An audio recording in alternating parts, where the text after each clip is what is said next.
Hola, sean bienvenidos a un nuevo video de Armando Simulaciones. El día de hoy, continuando con la serie de videos explicando algunos equipos que vienen en DWSim, comenzaremos con la parte 1 de reactores.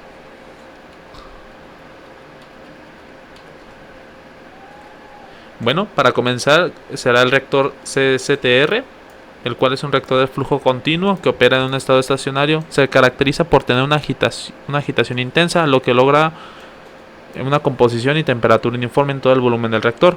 La mezcla es tan eficiente que la composición de la corriente de salida es idéntica a la composición en el interior del reactor. Las características es el flujo, que debe ser continuo, el mezclado es perfecto, bueno, esto en la idealidad, la concentración de reactivos en el interior es constante y baja. Las ventajas, es fácil de controlar las temperaturas y es un excelente equipo para reacciones que requieren un mezclado intenso, es de operación estable y fácil de mantener. Dentro de las desventajas se encuentra la baja eficiencia volumétrica comparado con un reactor tubular.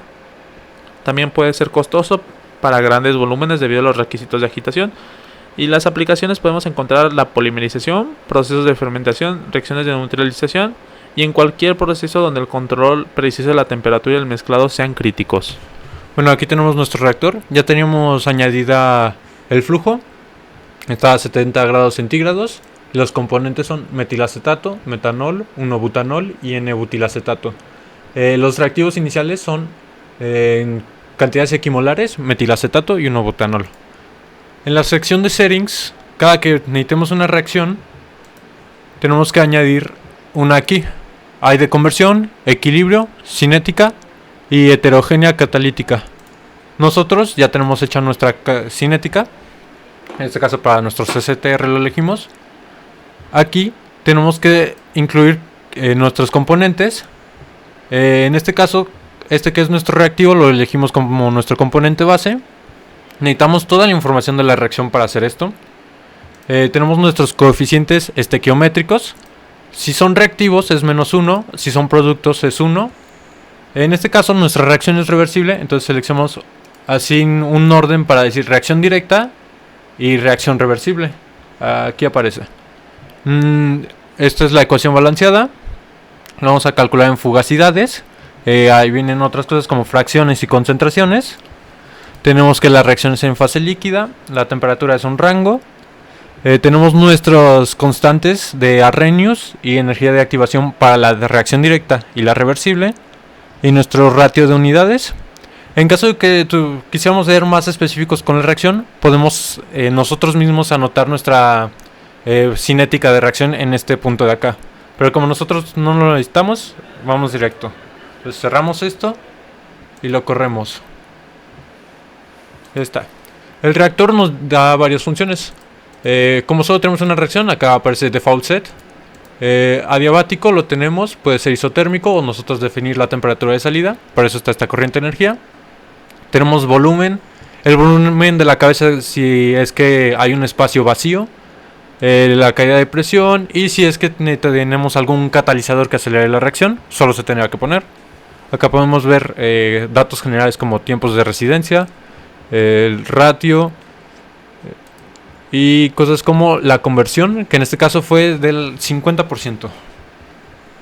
Pasaremos al siguiente reactor. Sí, continuamos con el siguiente reactor, el cual es el reactor Gibbs.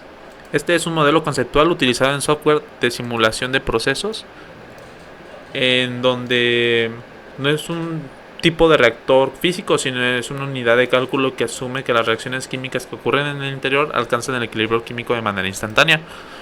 Dentro de las características encontramos que el objetivo es calcular la composición de la mezcla resultante cuando una o más reacciones reversibles han alcanzado el equilibrio.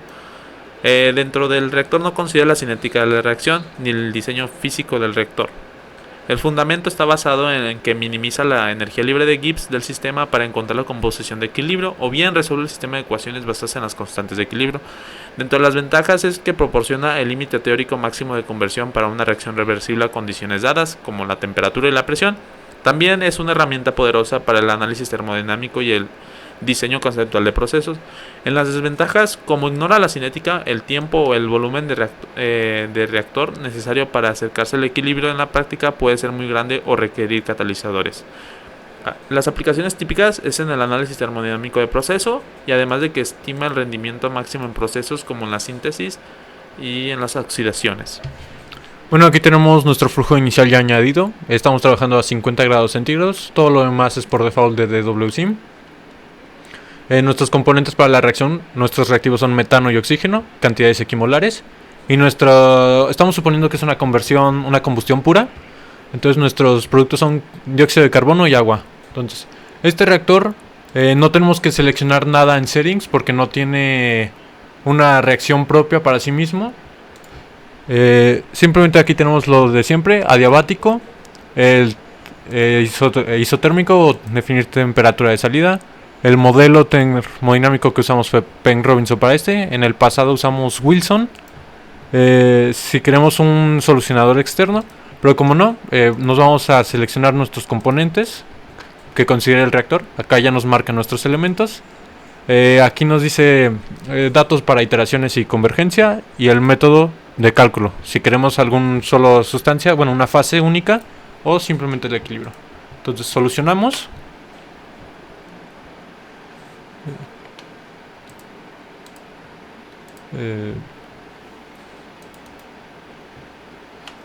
Esperamos a que corran.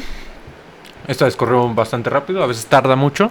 Y como podemos ver, se consumió casi todo el oxígeno y se produjo bastante agua, casi la mitad. En la parte inferior no cayó nada. Entonces se podría decir que toda el agua está en fase vapor. Entonces con esto pasamos al siguiente reactor. Bueno, el último reactor que veremos en esta parte 1 será el reactor de conversión, que al igual que el reactor Gibbs, el reactor de conversión es principalmente una herramienta de simulación. No es un reactor físico concreto. Su función es calcular los flujos de salida y los requisitos de energía, asumiendo que se alcanza una conversión específica y definida por el usuario para una o más reacciones. ¿Cuáles son las características? Bueno, dentro de estas está el objetivo, la cual es el simular el resultado de un proceso cuando se conoce. La conversión sin necesidad de conocer la cinética de la reacción o el tipo de reactor. La flexibilidad permite al ingeniero definir la conversión directamente basándose en datos experimentales o en el rendimiento esperado de una unidad ya existente. No modela la hidrodinámica o el tipo de flujo del reactor real. Dentro de las ventajas, es extremadamente simple de configurar cuando se conoce la conversión. Es muy útil para estudios preliminares de balance de masa y energía o para representar una unidad de proceso cuyo desempeño interno se conoce. Las desventajas: no proporciona información sobre el tamaño del reactor necesario para alcanzar esa conversión y no permite estudiar el efecto de variables de operación como son la temperatura y la presión sobre la conversión, ya que esta es un dato de entrada fijo. Las aplicaciones son el modelado y simulación de procesos, la estimación rápida de los flujos de productos y necesidades útiles y el análisis económico preliminar de un proceso.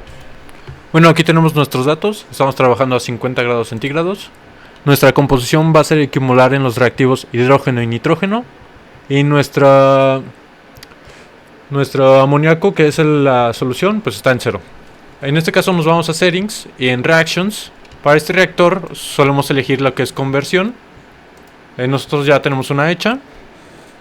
Aquí solo tenemos que seleccionar nuestros componentes. El componente base como en la cinética. Y su estequiometría de reacción para cada uno de nuestros componentes.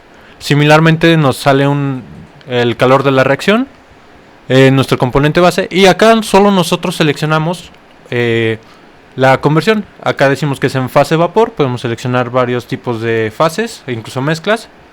En este caso, esto es información de la reacción que se nos dio. Entonces, sabiendo esto, le podemos dar utilidad a este reactor. Lo corremos y funciona. Al igual que el otro, podemos seleccionar lo del adiabático, la reacción, la caída de presión, el modelo. Y aquí tenemos cosas como la reacción. Nuestra conversión salió del 33% al final. Hidrógeno salió 100, nitrógeno salió del 33. Entonces con esto podemos checar en las salidas y podemos observar que todo salió en fase vapor, nada salió en líquido. Esto por la naturaleza de la reacción. Podemos ver que se produjo 0.5 de amoníaco en estado vapor y 0.5 de nitrógeno como resultante que no sé, que faltó de convertir. Con esto acabaríamos este tema. Muchas gracias.